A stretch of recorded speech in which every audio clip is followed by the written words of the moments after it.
Today our topic is congenital heart defects or congenital defects of cardiovascular system. For the newborn baby, by birth the baby is having some type of heart defects, either maybe structural problems or shape, position problem or functional problems of the heart by birth. That is called congenital heart defects. And there is a changes in the pulmonary circulation and systemic circulation. And some of the examples of cardiovascular disorders like congestive heart failure, rheumatic fever, pericarditis, myocarditis, endocarditis also you can see along with congenital heart defects. And already you know what is the definition of congenital heart defects. Congenital means by birth. By birth the newborn baby is having some heart defects, structural, functional and positional heart problems is called as congenital heart defects. And coming to this classification is two types, that is cyanotic heart defects or diseases and acyanotic heart diseases. Under this cyanotic heart diseases, again it is two types, decreased pulmonary flow and increased pulmonary flow. Under the decreased pulmonary flow, again it is having three types, that is tetralogy of Fallot, tricapsular atresia, other univentricular heart with pulmonary stenosis, and increased pulmonary flow under this transposition of great arteries, total anomalous pulmonary venous returns. And coming to acyanotic heart disease, it is two types, that is left-right shunt lesions and obstructive lesions. Under the left-right shunt lesions, again there is a four conditions will come, that is VSD, ventricular septal defect, atrial septal defect, it is also called as ASD, and atrioventricular septal defect. Both the ASD and VSD is present in the one heart. And patent ductus arteriosus. And coming to obstructive lesions, that is aortic stenosis, pulmonary valve stenosis and coarctation of the aorta. These all are the classification about the congenital heart defects of the newborn baby. And we will see one by one here. First we will see about the atrial septal defect. This atrial septal defect under the acyanotic heart disease. So here what is the meaning of acyanotic? A means absence. There is absence of cyanosis in these heart problems. Cyanosis means there is a presence of cyanosis, bluish discoloration of the baby body, that is called cyanosis. And first one is ASD. ASD, atrioseptal defect. You can see in this picture, before starting this atrioseptal defect, first we have to know what is the fetal circulation. Okay, then only this question very easy for you. Okay, under this fetal circulation, there is a foramen oval structure will be there between. This is the upper chambers and this is the lower chambers. This upper chambers is called as atriums, lower chambers is called as ventricles. And in this right atrium and left atrium, actually the blood is moving from the right atrium to the right ventricles and it is going to the pulmonary artery for the purification in the lungs. And after purification, it is coming back to the left atrium, and from the left atrium to left ventricles it is moving, and in the left ventricles there is a presence of aorta. This aorta is receiving O2 blood and sending to the overall body parts. That is normal adult circulation. Okay, but here what is happening in this right atrium, between right atrium and left atrium, one septum will be there, dividing part is there. Okay, before birth, fetal circulation, there is a foramen oval structure will be there here. Through this foramen oval structure, the blood is moving from the right atrium to the left atrium in the fetal circulation. After birth also, this foramen oval is not closing properly.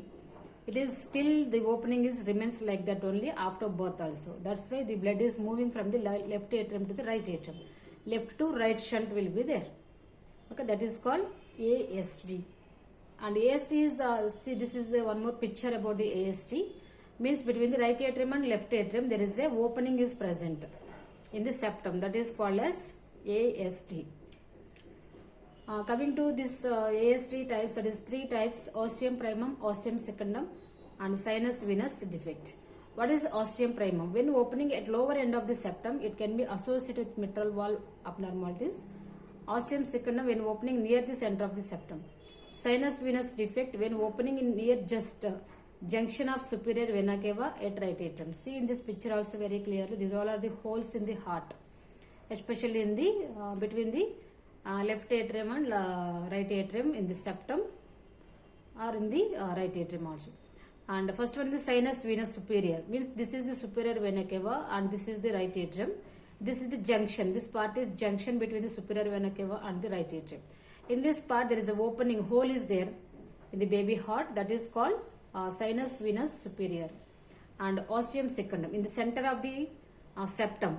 Okay, there is a opening is there. There is a hole is there, that is called ostium secundum. And ostium primum in the lower part of the septum or in the chamber, that is called ostium primum. Next, what are the causes for these heart defects? Actually, for the fetal development in the 8th week, there is a starting of the heart development will be there. Okay, during this heart development, maybe any problems if the mother is facing like abnormal chromosomes, defective genes, environmental exposing, over radiation exposing, and using of smoking and alcoholism, drug abuse, and any type of maternal malnutrition. Okay, these are the factors may be affecting for this heart problems in the 8th week of life of the fetal. And what are the clinical manifestations? Congestive heart failure, heart murmurs, risk of dysarrhythmias, fatigue, poor growth and development, weight gain, poor weight gain, cardiac enlargement of the heart, dyspnea, and sweatings. And coming to diagnostic evaluations, how you can identify the baby is having heart problem. First, we have to collect history from the family members and physical examination. Also, you can see you have to listen the heart sounds. Maybe you can identify murmur sounds. And X-ray also you can take to the chest. And ECG, echogram, cardiac catheterization to visualize the heart where the defect is there. You have to identify. And coming to management, for this management we have to give digoxin and antibiotics therapy, diuretics you have to provide. And finally you have to go for surgical management. Open repair with cardiopulmonary bypass surgery is usually performed before school age. And replacement of the mitral valve also we have to see. And coming to ventriculoseptal defect, this is opposite. ASD, there is a defect in the between the two atriums. In the septum there is an opening is there. In the ventriculoseptal defect, the defect is present between the two ventricles. Between the two ventricles, here one more septum is there. In this here, this is the two ventricles. Lower chambers is called as ventricles. This is one septum. The septum is dividing the two ventricles. But here there is a hole is there in the septum, that is called ventriculoseptal defect. This is structure about the ASD, atrioseptal defect. Between two atriums in the septum there is a opening is there, and ventriculoseptal defect between two ventricles there is a hole is there, that is called ventriculoseptal defect. For the ventriculoseptal defect, there is a signs and symptoms or clinical manifestations leads to tachycardia, sweatings, failure to thrive, growth failure, poor weight gain, tachypnea, fatigue, and non-interest for feeding. Murmur sounds you can listen. Coming to the management, for small defects there is no medical treatment is required. Spontaneous closure of the VST with small defects occurs in about 30 to 55% cases. But in large defects usually requires netted Dacron patch swen over the openings. Procedure performed by the cardiac pulmonary bypass surgery is done in 2 stages or 1 stage operations. And it is a band surgery you have to provide for the VST. And one more condition is patent ductus arteriosus. In this patent ductus arteriosus, it is an abnormal communication or opening between the pulmonary artery and the aorta. Okay, during the fetal circulation, there is a opening will be present. Abnormal communication will be present between the pulmonary artery and the aorta. That is called ductus arteriosus. Okay, clinical manifestations: heart murmurs, dyspnea, difficulty in feeding, hoarseness of voice, enlarged heart sizes, tachypnea, slow in weight gain, congestive cardiac failure. Okay, so in this picture, this is the normal heart. There is no ductus arteriosus, and here this structure is called as pulmonary artery. This is aorta. Between the pulmonary artery and aorta, there is a connection will be there. If you want to know what is connection, what is this type of connection, what is ductus arteriosus, if you want to know, you just go fetal circulation video. There it is very clearly I was explained about how it is forming, the opening is forming. In this case, after birth also, this opening will be, means this abnormal connection between the aorta and pulmonary arteries like that only. That condition is called as patent ductus arteriosus. And coming to diagnosis, same diagnosis you can write here: history collection, physical examination, X-ray of this chest, electro cardiogram and echocardiogram, cardiac catheterization you have to see. And coming to the medical management, endomethacin 0.1 to 0.25 mg for kg body weight intravenously you have to administer. And surgical management, left thoracotomy you have to see, and thoracoscopic surgery you have to prepare for this condition. And coming to coarctation of the aorta, this is also called as COA. Coarctation of aorta is defined as narrowing of the aortic arch near to the ductus arteriosus, which produce more pressure to the headband upper extremities and lower pressure at the body and lower extremities. Okay, this is the structure of this coarctation of the aorta. In the arch of aorta, there is a narrowing is present. Okay, so up to here there is a oxygenated blood is enter, but here there is a narrowing is there. So that's a very little amount of blood is entering to the next part of the aorta and to the body parts. That is that condition is called as coarctation of the aorta. Same causes genetic factors, chromosomal abnormalities, environmental factors, and gene defects you have to write. Coming to clinical manifestations, symptoms already you know, severity about the narrowing, high blood pressure and burning pulse in the arms, weaker absent femoral pulses, low blood pressure and cool extremities you can see. Why? Because cool extremities and weak pulse. Why? Because there is a decrease in the blood circulation to the body parts. Why? Because there is a aorta is having narrowing in the lower part of the aorta.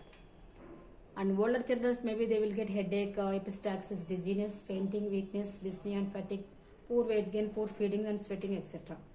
Diagnostic evaluations, physical examination, chest x-ray, electrocardiogram, echocardiogram, angiography, cardiac catheterization. And management, resection of coarcted portion with the end-to-end anastomosis of the aorta and enlargement of the constricted section using a grafting method, prosthetic materials you have to use for that. And thoracotomy incision is used. And postoperative hypertension is treated with intravenous or oral medications such as captopril and hydralazines, propranolol. Balloon angioplasty also we have to prefer in this procedure. And one more thing is aortic stenosis. There is a narrowing of the aortic stenosis is defined as narrowing of the aortic valve. It is called aortic stenosis. It leads to obstruction in the blood flow. Valvular stenosis and subvalvular stenosis. Valvular stenosis, this is most common type. It is usually caused by malformed valves. Subvalvular stenosis, it is stricture caused by a fibrous ring below a normal valve. Causes aortic stenosis, causes the same 8th week of the fetal life development, weeks of fetal growth and development, environmental factors, defective genes, chromosomal abnormalities. Clinical manifestations, hypotension, tachycardia, dizziness, palpitations, fatigue, chest pain, murmurs, poor feeding, shortness of breath. Diagnostic evaluations, physical examination, history collection, chest x-ray, echocardiogram, electrocardiogram, cardiac catheterization. And coming to the surgical management, aortic valvotomy, you have to open that valve and you have to repair that defect. And aortic valve replacement also you can see. Dilatation by balloon methods. These are the pictures about the balloon catheter. You have to insert where the block is there. You have to deflate the balloon and insert into the valve. After inserting, you can inflating the balloon. Okay, the block will be closed. Aortic homograft also you can see from the donors. And pulmonary homograft or Rose procedure also you can see. And one more thing is pulmonary stenosis. Pulmonary stenosis may be defined as narrowing of the pulmonary valve or pulmonary artery. These three types: valvular pulmonary stenosis, supravalvular pulmonary stenosis, and supraalveolar pulmonary stenosis. Same clinical manifestation: shortness of breath, mild cyanosis, rapid heart rate, fatigue, cardiomegaly. On chest X-ray, you can see swelling. Diagnostic evaluations: ECG, history collection, physical examination, echogram, X-ray of the chest, cardiac catheterization. Coming to the management, valvotomy you have to use in this procedure. Pulmonary valve replacement also you can done. And balloon dilatation method. This is the balloon dilatation image. Okay, till here we are completed about the acyanotic heart defects. Next video we will meet about the cyanotic heart defects.